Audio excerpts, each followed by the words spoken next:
एउटा कुरा हामी सबैलाई थाहा छ कि यदि कुनै घरलाई, कुनै समाजलाई, कुनै देशलाई बर्बाद गर्नु छ, ध्वस्त पार्नु छ भने त्यो घरलाई, त्यो समाजभित्र, त्यो देशभित्र गृहयुद्ध गराइदेऊ, एक आपसमा झगडा लगाइदेऊ, त्यो घर, त्यो समाज, त्यो देश आफै बर्बाद हुन्छ, आफै ध्वस्त हुन्छ।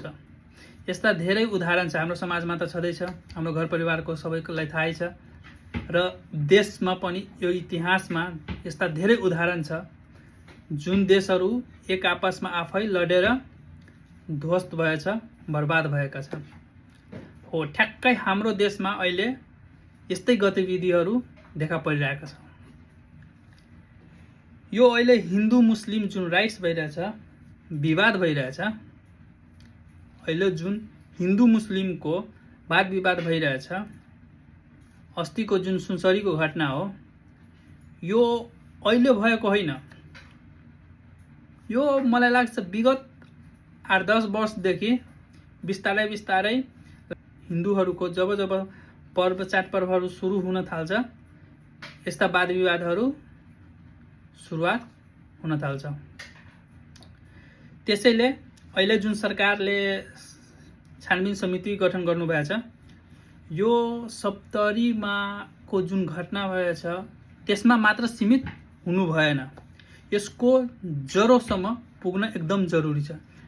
किन भयो, कहाँबाट हुन्छ यस्तो घटनाहरू? और म एउटा कुरामा ढुक्क छु कि कतै न कतैबाट फन्डिङ अवश्य भइरहेको छ। सबभन्दा पहिला उहाँको यो कुरा सुन्नु। उहाँ चाहिँ एउटा प्रत्यक्षदर्शी हुनुहुन्छ। यो युवाको कुरा सुन्नुस्। अशिक्षित छन् र जुन यो घटना भएको छ, यो घटना एउटा मदरसाको हो जहाँ म राष्ट्र तथ्याङ्क कार्यालयको कर्मचारी थिएँ।